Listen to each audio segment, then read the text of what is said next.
CBSE कक्षा 11 विषय भूगोल पुनरावृत्ति नोट्स पाठ 7 भू-आकृतियाँ तथा उनका विकास। महत्वपूर्ण तथ्य: अपरदन की प्रक्रिया पृथ्वी के धरातल के निर्माण के सहायता करती है। इन अपरदनों के कारकों में नदियाँ, पौने, हिमानी और लहरें आदि आती हैं। ये भूतल की चट्टानों को तोड़ती हैं, उनसे प्राप्त अवसादों को लेकर चलते हैं और अन्य कहीं निक्षेपित कर देते हैं। इन प्रक्रियाओं से धरातल पर कई प्रकार की भू-आकृतियों का निर्माण होता है। इन सभी भू-आकृतियों को हम अपरदन व निक्षेपण से बनी आकृतियों में बांट सकते हैं। नदियों के द्वारा बनी आकृतियों में अपरदन से बनी आकृतियां हैं: भी आकार की घाटी, गार्ज, कैनियन, जलप्रपात एवं अधः कथित विसर्प। निक्षेप से बनी आकृतियों के अंतर्गत नदी वेदिकाएँ, गोखुर झील, गुम्फित नदी आदि आते हैं। वायु अपने साथ कणों को लेकर चलती हैं, इन कणों से चट्टानों को काटती हैं। वायु के अपरदन एवं निक्षेपण से मुख्यतः मरुस्थलीय भागों में भू-आकृतियाँ बनती हैं। इनमें मुख्य हैं गुफाएं, बालू टिब्बे, इंसेलबर्ग, प्लाया, छत्रक, बरखान आदि। कैल्शियम युक्त शैलों में जल का कार्य होता है। इससे निर्मित मुख्य स्थल रूपों में विभिन्न प्रकार के सैटेलेग्माइट, रंध्र, स्टेलेक्टाइट, लैपिज एवं स्तंभ। हिमनद या हिम की नदियां हैं, जिनमें जल की जगह हम बहती हैं। ये हिम अपने साथ अपवाहित कणों को घर्षण, परिवहन एवं निक्षेपण से मैदान, सर्क एवं यू आकार की घाटी तथा एस्कर एवं ड्रमलिन का निर्माण करते हैं। समुद्री तरंगे किनारों से टकराकर एवं अवसादों के निक्षेपण से जिन आकृतियों का निर्माण करती हैं, उनमें प्रमुख हैं लैगून, कंदराएँ, स्टैलेक, रोधिकाएँ, समुद्री मृग और पुलिन।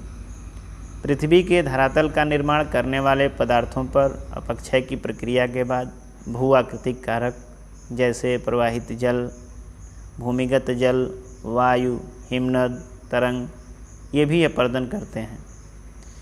क्रमण के कारक क्या क्या हैं? तो वायु, हिमनद के अलावा जो जल हैं आपकी समुद्री तरंगे हैं। समुद्री तरंगों के अलावा प्रवाहित जल के साथ अलावा आपके भूमिगत जल हैं। भूमिगत जल के बाद जलवायु में हुए जो बदलाव हैं और वायु राशियों की ऊर्ध्वाधर और क्षैतिज संचलन के कारण जो भू आकृति प्रक्रियाओं की जो गहनता से या ये प्रक्रियाएं अपने आप बदल जाती हैं, जिनसे भू आकृतियाँ बदलती हैं। एक स्थल रूप विकास की अवस्थाओं से गुजरता है, जिसकी तुलना जीवन की अवस्थाओं जैसे युवावस्था, प्रौढ़ावस्था, वृद्धावस्था से की जा सकती है। भूतल पर हुए बदलाव भिन्न भू-आकृतिक कारकों के माध्यम से किए गए अपरदन से होता है। निसंदेह निक्षेपण प्रक्रिया भी बेसिनों, घाटियों व निचले स्थल रूपों को भरकर धरातलीय स्वरूप को परिवर्तित करती हैं। भू-आकृतिक कारक लंबे समय तक कार्य करते हुए क्रमबद्ध परिवर्तन लाते हैं, जिसके कारण स्थल रूपों का जो अनुक्रमिक विकास होता है। भू-आकृतिक कारकों के मध्य से निर्मित स्थल रूप चट्टानों की संरचना, प्रकार, मोड़, कठोरता, कोमलता, पारगम्यता, जोड़, विभंग, अपारगम्यता, भ्रंश, दरार ये आदि सब पर निर्भर होती हैं। आर्द्र प्रदेशों में जहाँ बहुत ज़्यादा वर्षा होती है, प्रवाहित जल बहुत आवश्यक भू-आकृतिक कारक यह धरातल के निम्नीकरण हेतु उत्तरदायी हैं। प्रवाहित जल की ढाल जितनी निम्न होगी, उतनी ही ज़्यादा निक्षेपण होगी।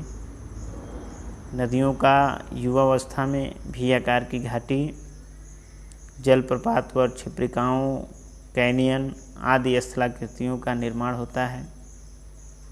नदियों की प्रौढ़ावस्था में गिरिपदीय मैदान, जलोढ़, पंख, विसर्प आदि इस प्रकार की स्थलाकृतियों का निर्माण होता है। नदियाँ वृद्धावस्था में गोखुर झील, डेल्टा, बाढ़ का मैदान, गुम्फित नदी और ज्वारनद मुख आदि स्थलाकृतियों को बनाती हैं। काष्ठ स्थलाकृतियाँ चूना पत्थर या डोलोमाइट चट्टानों के किसी भी क्षेत्र में मौजूद भौम जल द्वारा घुलन प्रक्रिया एवं जमाव प्रक्रम से बने स्थल रूपों को काष्ठ स्थलाकृति के नाम से जाना जाता है। हिमनद का प्रवाह बहुत धीमा होता है। यह प्रतिदिन कुछ सेंटीमीटर या इससे कम से लेकर कुछ मीटर तक प्रवाहित हो सकते हैं। इसके साथ ही यह सब मुख्यतः गुरुत्व बल के द्वारा गतिमान होते हैं। हमारे देश में विभिन्न हिमनद हैं जो हिमालय पर्वतीय ढालों से घाटी में बहते हैं।